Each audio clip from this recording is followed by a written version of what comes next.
Hey, J-Kick here. I want to thank you for sharing part of your day with me.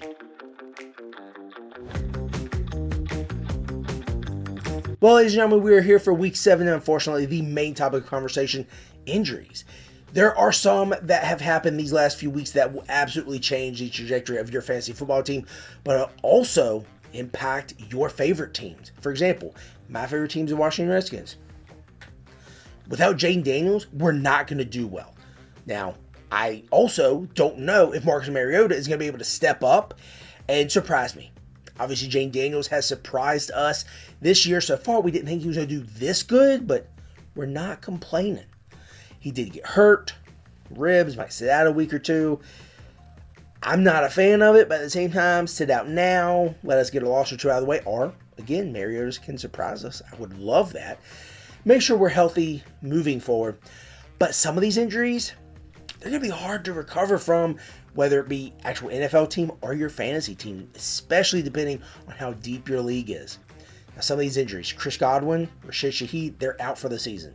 Some of the injuries, like Mike Evans, another Buccaneers receiver, he's banged up. He's going to be back, but he may not be 100%. So in any case, let's go ahead and talk about the teams, the final outcomes, and then we'll talk about some adds and drops that will hopefully help some of these injuries. Now again, they're not going to take the place of. They're just going to be a stopgap until they either come back or someone else steps up. We're going to go ahead and start with the party time party boys. This week we did unfortunately lose 146 to 115. My top scorer was Tank Bigsby with 23, followed by Josh Jacobs with 20 and Kyren Williams with 19. All three of my running backs doing great things. Unlike my quarterback, CJ Stroud, who got me 5 points. Jaden Reed only got me 3 points, so that was absolutely no help. And the speed demon Tyreek Hill got me 2. Now, there is rumor that Tua is going to be back in the next week or two. I personally do not think he should come back. As much as that would help me in Tyreek Hill and his scoring, I would rather see someone's health over my fantasy football league. But in any case, I'm not the person to make that decision for him. He's got to make that decision, and he says he loves football. I love football too, man, but if I got a couple screws loose up here and I got some mush for brains, probably not going to make an informed decision and should be held out of football moving forward.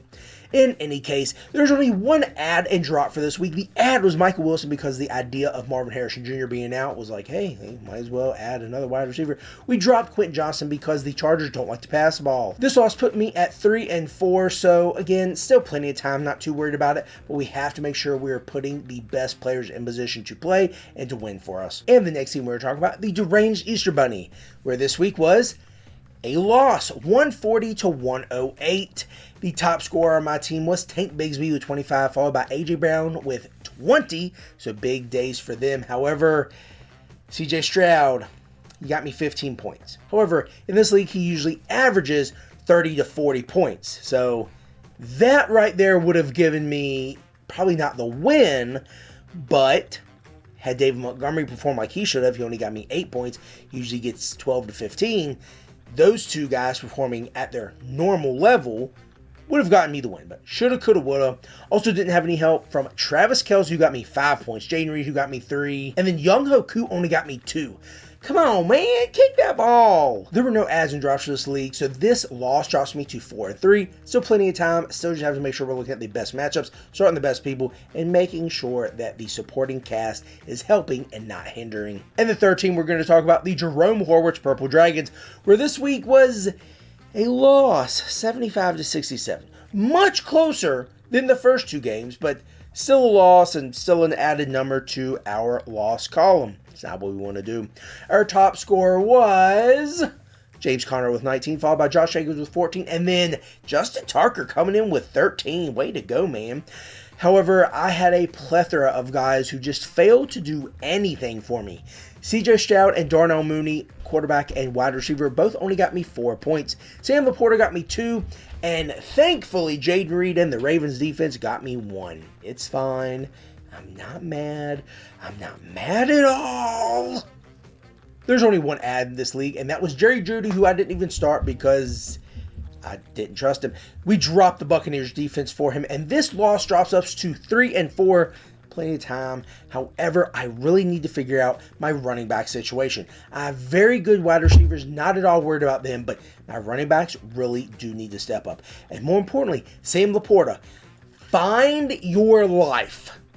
Find your life and do something with it.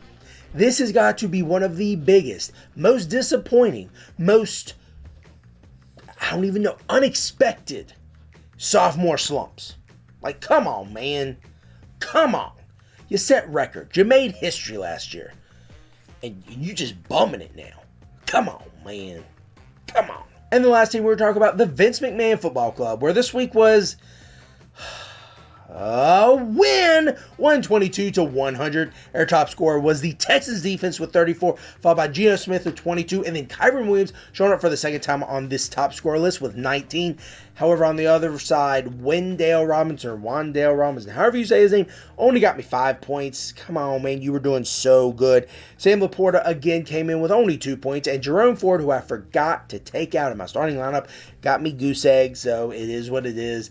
I would have been so mad had I lost and had Laporta and or Jerome Ford starting, because I sat Bucky Irving and I sat Zach Ertz. So that would have really, really stunk for me. But in any case, we won. We had a few adds and drops. We added Ray Davis, running back for the Bills, who I think will be one of the better options and a sleeper option. And then Jonathan Brooks, the running back, who will eventually be coming back for the Panthers. Look, the team's bad, but if they put any spark into that running game, they put anything into that offense, who knows? He could actually be decent. And we dropped Jake Moody because he's hurt. How does a kicker get hurt? Reminds me of that guy for the Jacksonville Jaguars in the mid-2000s who cut his leg, his kicking leg, because he was chopping wood and hit it with an axe. In any case, I hope he's okay. Now, that does it for the recaps. We're going to now talk about some guys that could potentially help you in your decisions moving forward to replace some of the injured players. First and foremost, the Buccaneers have 2 banged up wide receivers, their top 2 wide receivers. So insert number 3, Sterling Shepard. The last time Sterling Shepard was relevant was because he was on a boat with his shirt off, hanging out with Odell Beckham Jr. Let that sink in. That's been a while. I do think he will be the beneficiary. However, I think the most targets he's had is like 4 since he's come back earlier this year. But here's the thing. He's a little bit rusty. I think he will be the go-to other than Cade Otton, who is a tight end. I think he's going to be a huge beneficiary because if you're not going to be able to go down the field, you're going to have dump-offs. Bucky Irving will absolutely have his production increase. Now, that could also mean the other running backs in that room are going to get more action, but Bucky Irving should and is, in my opinion, the runaway top running back in that room. But we'll see how they do that with their top 2 options at wide receiver out, or at least banged up. Well, we know Chris Godwin's out.